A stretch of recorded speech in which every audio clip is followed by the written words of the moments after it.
সালামু আলাইকুম। দেখতে দেখতে সৌদি আরবে অলরেডি দুটো রমজান চলে যাইতেছে। আজকে হলো দ্বিতীয় রমজান ইফতার। তো কি কি ইফতার করি আপনাদেরকে দেখাইতেছে আর কি।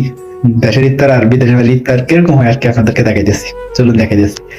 কলা, এই কলা লইলাম। কলা দাঁড়ান এক মিনিট, লইলাম কলা। আরো কিছু লইতেছি।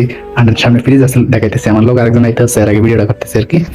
যাইলাম ফ্রিজের মধ্যে আপেল লমু, তারপরে আরো ফল ফ্রুট আছে। তো বলতেছে ভাই, ফল ফ্রুট আর দামি দামি খাওয়ার কোনো বড় বিষয় না। বড় বিষয়টা হলো মনের শান্তি যদি না থাকে ওই খানার কোনো দাম নেই। হয়তো দামি আপনি অনেক বড় লোক হতে পারেন, দামি দামি খানা খেতে পারবেন, কিন্তু মনে যদি তৃপ্তি না মিটে, যাই কোনো খানায় কম দামি আর কিংবা বেশি দামি হোক, মনে যদি তৃপ্তি না মিটে, তাহলে ওই খানা খায় আপনি কখনোই স্বাদ পাইবেন না। আপনার বাড়িতে ভাই ব্রাদার বন্ধু বান্ধব নিয়ে পাকলেন, মানে বসে ইফতার করতেন কিংবা ফ্যামিলি ইফতার করতেন, ওটার মজাটাই হলো আলাদা। ওটার মজা ভাই, মজা আর কি বলবো। আল্লাহ কপালে লেখা রাখছিল বিদেশ আইসি। এখন হয়তো কষ্ট করতেছি, ইনশাআল্লাহ একদিন চুপ করবো।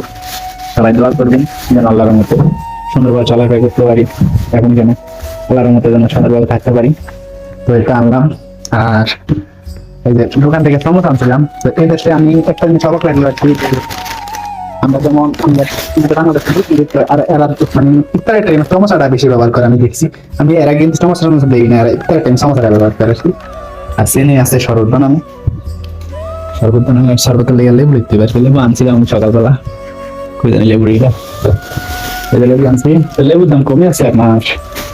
হ্যাঁ, লেবু আনছিলাম 4 টাকা দিয়ে আর কি, 4 রিয়াল দিয়ে আনছিলাম।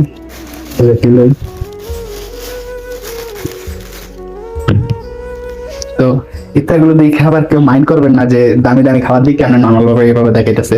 আসলে আমরা মানে একটা বুঝাইলাম আর কি, যে আমি বলতেছি না যে আমি ভালো ভালো খাবার খাই, শুধু একটু বলি।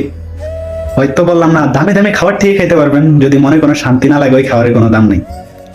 বাড়িতে প্রিয় মানুষ, আত্মীয় স্বজন, বন্ধু বান্ধব নিয়ে ইফতার করবেন, সেটার মজা আলাদা। আর এই জায়গায় একলা একলা ইফতার করবেন, ওটার মজা আলাদা।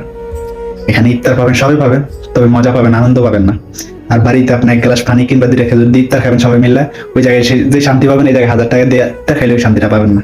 তো আমার কথায় কেউ মনে কষ্ট নেবেন না। সবাই ভালো থাকবেন, সুস্থ থাকবেন। আর প্রবাসীদের কষ্টটা এরকমই। তো ভালো থাকবেন। আসসালামু আলাইকুম।